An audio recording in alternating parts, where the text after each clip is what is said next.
Estamos de volta e no próximo bloco vamos conversar com o psicólogo e presidente do Conselho Regional de Psicologia, Dr. Alisson Marcelo. Curta os nossos vídeos no YouTube, siga-nos no Instagram e visite o nosso site istoemanaus.com.br e aí vocês terão novas reportagens e sempre um assunto bem importante. Eu conheci você há mais ou menos 4 ou 5 anos e tendo em você uma pessoa próxima, uma pessoa inteligente, que traz conteúdos que realmente possam melhorar a qualidade de vida da gente, só quero dar meus parabéns por essa longa trajetória que você teve aqui nesse programa e eu me sinto honrado, né, de fazer parte, um pouquinho que seja, dessa trajetória. Muito obrigado, parabéns, você é 10. Muito bom dia para você da nossa TV Norte Amazonas, o SBT Manaus, onde nós estamos todos os sábados às 7h30 da manhã. E sempre com um assunto muito palpitante. E como nós estamos segmentando cada vez mais o nosso programa, justamente para a área médica, a gente traz mais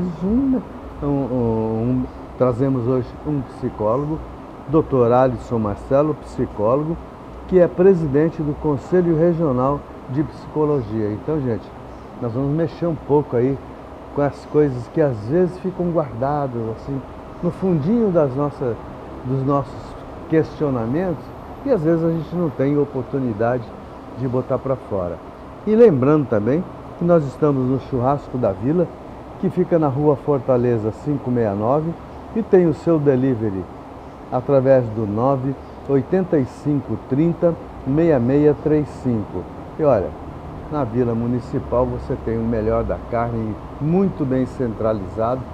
E ó, tá chegando aí o Natal, tá chegando as festividades de Ano Novo e o Churrasco da Vila já está recebendo encomendas para a sua ceia de Natal e também para o seu Réveillon.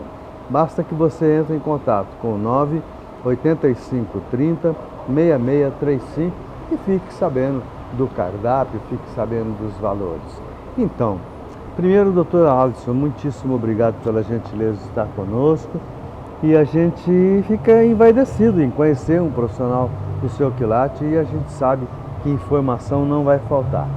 Então, a gente hoje, para quem já passou da juventude e já entrou, chamo de melhor idade, mas eu não concordo, eu digo que é a pior, porque você só vai perder.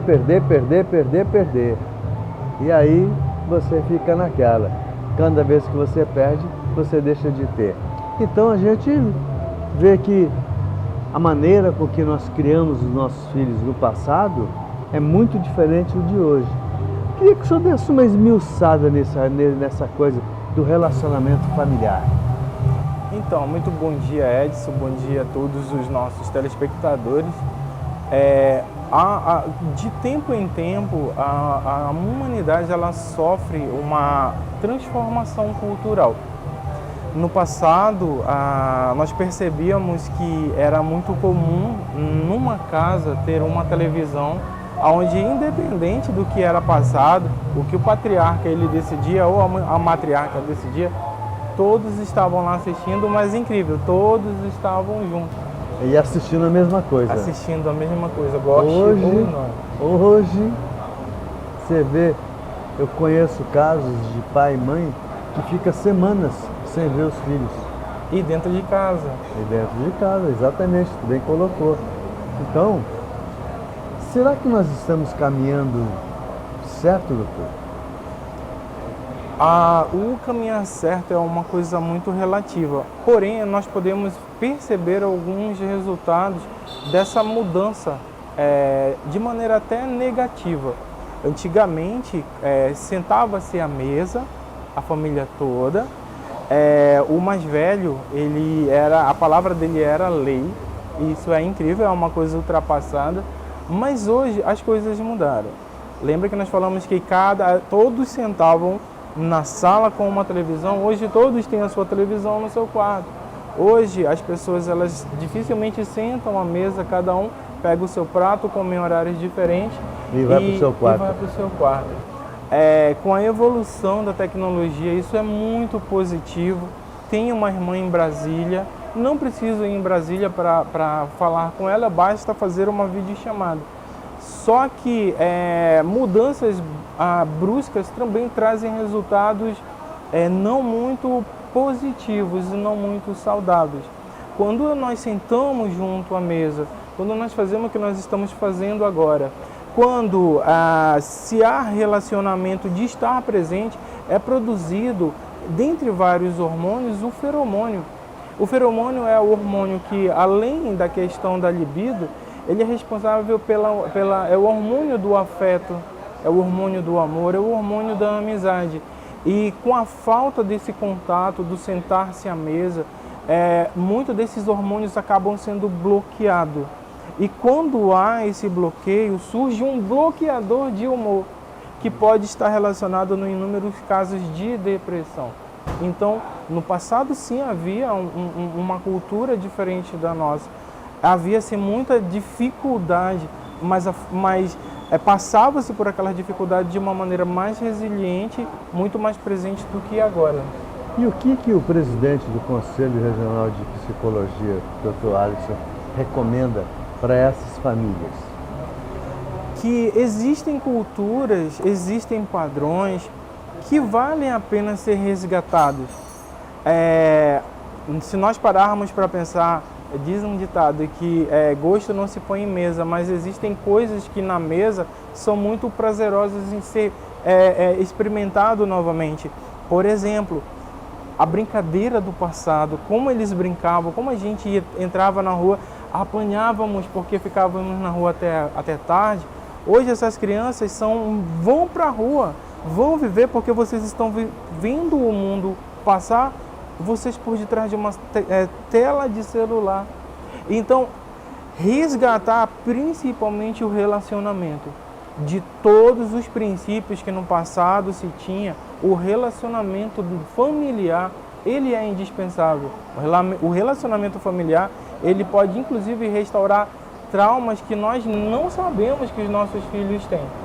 Doutor, eu ainda li um artigo que mostrava o relacionamento de uma jovem de 14 anos que estava deixando a casa dos pais porque foi imposto regras para ela, tipo o uso do celular, a hora de acordar e de dormir por causa dos estudos, e ela se revoltou e disse que ia embora porque ela queria liberdade.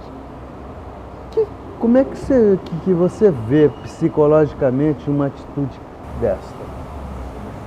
Jovens, eles não podem pular etapas na vida dele. Só se é adolescente uma única vez, só se é jovem uma única vez. Se quando adolescente eu quero anular esta etapa, já sou dono do meu nariz, vou sair de casa, eu anulo um momento muito importante da vida, que é a adolescência. Quero ter liberdade. A liberdade, ela é muito relativa sobre o que se espera da liberdade. O que se fantasia dessa liberdade? É poder chegar a hora que eu quiser, é poder fazer o que eu quiser.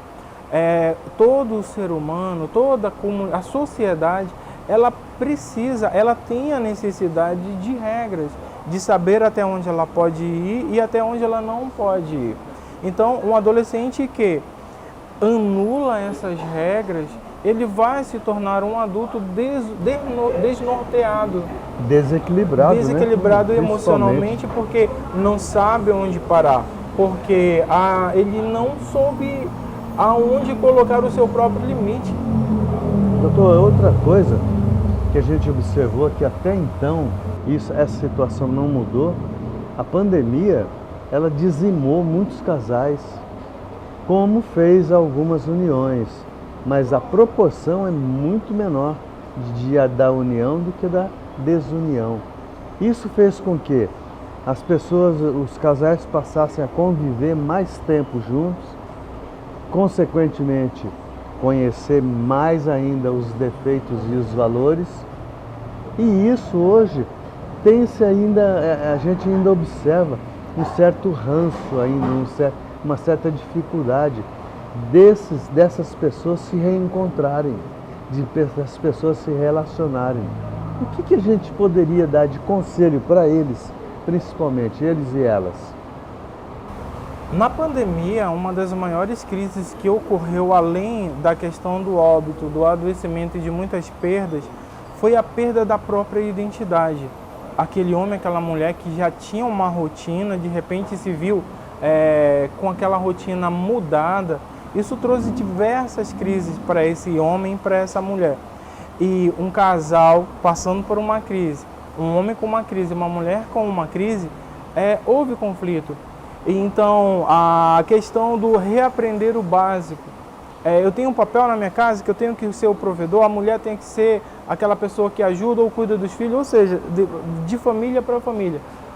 A principal função de um casal é o relacionamento.